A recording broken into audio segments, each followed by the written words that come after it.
Χανιώτικο μπουρέκι με φύλλο. Υλικά για το φύλλο. 400 γραμμάρια αλεύρι για όλες τις χρήσεις. 4 κουταλιές της σούπας ελαιόλαδο. 2 κουταλιές της σούπας τσικουδιά. Περίπου 250 ml νερό. Βάζετε το αλεύρι σε ένα μπολ και ρίχνετε λίγο αλάτι. Ανακατεύετε και προσθέτετε την τσικουδιά και το ελαιόλαδο. Ανακατεύετε και αρχίζετε να ρίχνετε νερό σιγά σιγά και να ζυμώνετε με τα χέρια. Η ζύμη πρέπει να είναι εύπλαστη.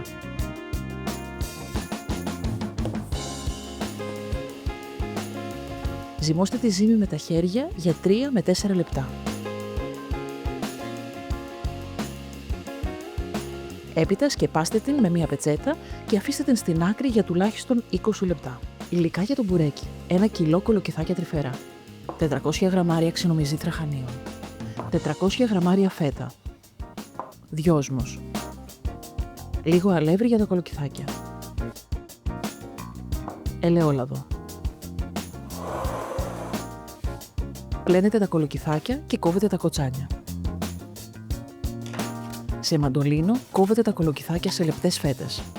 Αν θέλετε να βλέπετε περισσότερες συνταγές, κάντε εγγραφή στο κανάλι του Φοντουρίσμου.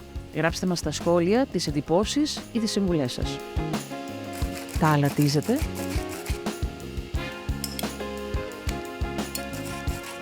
Και τα αφήνετε σε τρυπητό περίπου 20 λεπτά να βγάλουν τα νερά τους. Τώρα ήρθε η ώρα του φύλλου.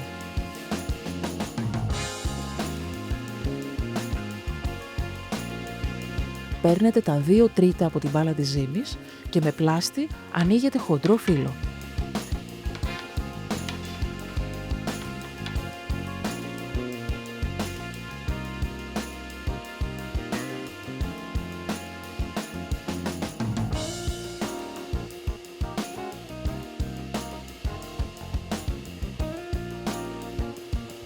Λαδώνετε ένα ταψί.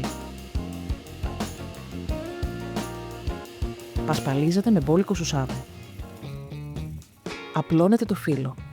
Καλύπτετε τα πλαϊνά του ταψιού με το φύλλο που περισσεύει.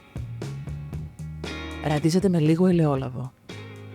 Απλώνετε μία στρώση από κολοκυθάκια. Φροντίζετε να μένουν όσο το δυνατόν λιγότερα ενδιάμεσα κενά. Ρίχνετε με τα χέρια σας λίγη ποσότητα και από τα 2 τυριά. Ρίχνετε λίγο πιπέρι, ελαιόλαδο και τα φύλλα δυόσμου. Συνεχίζετε με την επόμενη στρώση από κολοκυθάκια, ξανά τυριά, πιπέρι, ελαιόλαδο και δυόσμο. Κάνετε αυτό μέχρι να τελειώσουν όλα τα υλικά. Μπορείτε να πασπαλίσετε κάθε στρώση κολοκυθιών με λίγο αλεύρι για να απορροφήσει τυχόν υγρά. Αν θέλετε να βλέπετε περισσότερες συνταγές, κάντε εγγραφή στο κανάλι του Φοντουρίσμου. Γράψτε μας στα σχόλια τις εντυπώσεις ή τις συμβουλές σας.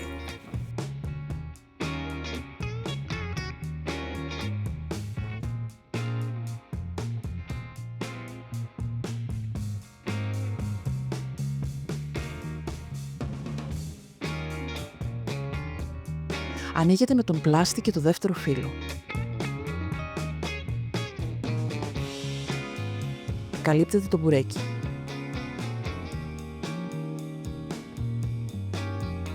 Ρίχνετε ελαιόλαδο και το απλώνετε σε όλη την επιφάνεια. Γυρίζετε προς τα μέσα το μέρος των φύλλων που περισσεύει και το τυλίγετε σε ρολό.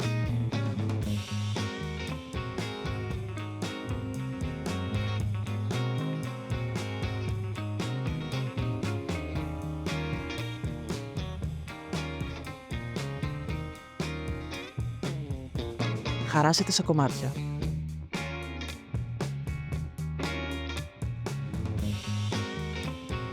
Πασπαλίζετε με μπόλικο σουσάμι. Ψήνετε το μπουρέκι σε προθερμασμένο φούρνο για περίπου 1 ώρα και 20 λεπτά.